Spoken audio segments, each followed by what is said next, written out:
Well, today's the day we're going to put the truck camper in the truck. So I already moved the stuff that was in front of it, the concrete buggy, the Jeep Cherokee. So now the plow, I pulled the plow out with a mini excavator just to get it away from the camper. Now I got to hook that up, put that on the truck, and get that out of the middle of the driveway. And then we will continue putting the truck camper in. First thing I like to do is to make sure everything is, all the moving parts are greased up.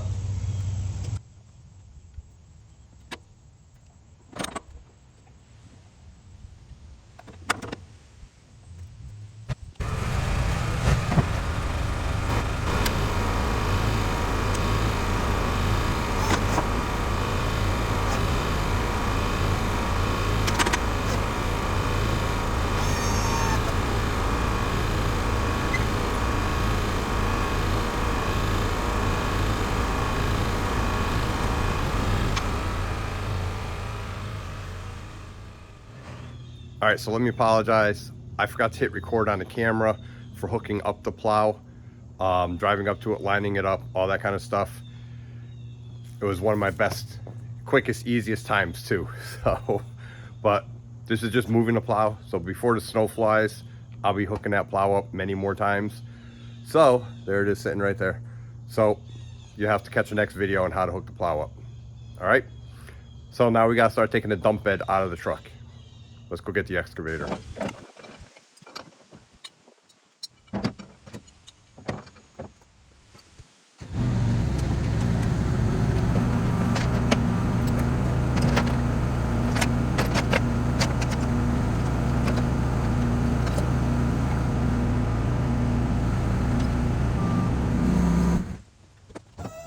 So the way these are held in are by 4 bed bolts.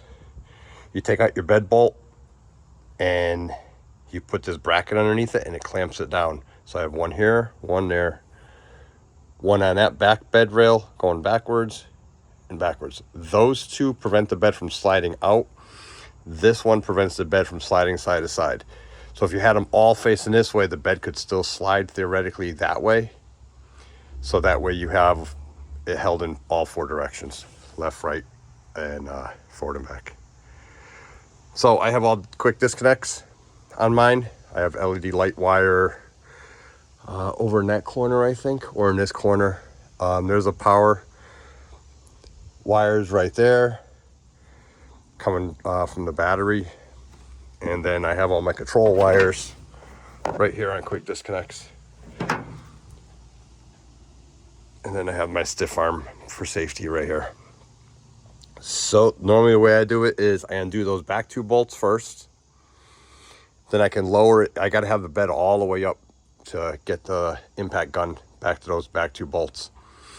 So the bed's all the way up. I can take those 2 bed rail mounts out. Then I can lower it down onto the stiff arm. And then I could take these 2 out. And then pretty much it's loose at that point except for the wiring. And then you just go around, disconnect the wires. And then you can lift it up. And I normally take it out in up position on this stiff arm. But I'm going to probably try to see if I can lower it down, slide it out by hand first, pull it out, and then lower it down to see if I could take it out flat. We'll see.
So I got the two front bed bolts that are giving me issues. It's the bolt, the nut that they grab onto spins. So I'm gonna have to go underneath and check those areas. So it's not neat. They're not needed for the truck camper, but they're needed for when I go to put this back in. So I'd rather do it now. So I ended up replacing one of the two bed mounting bolt fasteners. What happens is this spring here gets broken sometimes right here, and then there's no tension on it to hold it up. So when you push the bolt in, the nut just pushes down. So I always keep extra bed bolts and extra these on hand because I do take that in and out of the truck so often. Even if it's once or twice a year, you always got to make sure you have extras. So you buy a box and it lasts you 2 years. If you need them, if you don't need them, then you still have them. So they're good to have. Anyways, so that's all set. Now I'm gonna blow all the dirt out of the back of the truck and then line it up with the camper. All right, one thing I forgot to mention is I have horse stall mats that I put in here, and that cushions the truck camper. So it's not metal on metal, and it makes a big difference. Plus it adds a 1/2 inch height, and it's really solid. And then the other thing I gotta do is I gotta take the license plate off of this because this will be blocked. So I take the license plate off and I put it on the camper itself. So I'll probably take that off now before I get all underneath, where I don't have to crawl underneath the camper.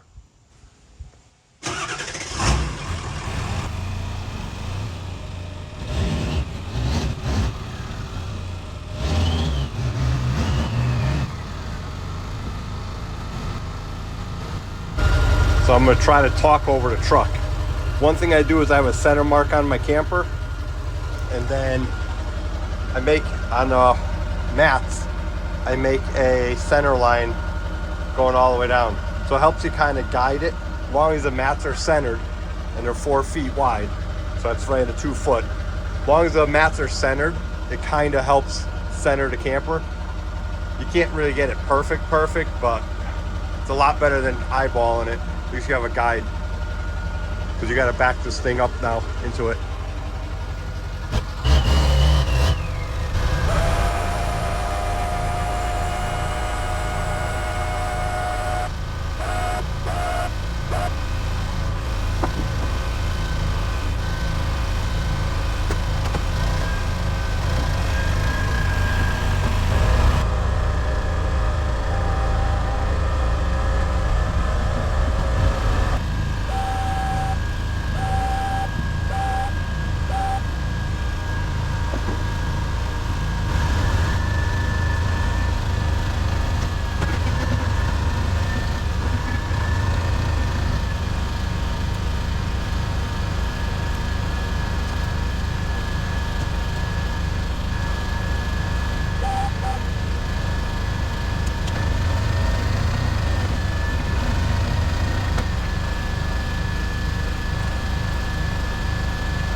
Okay, I'm gonna have to wrap this up here for right now. Got the camper in, it's all bolted down, mounted in with the hardware.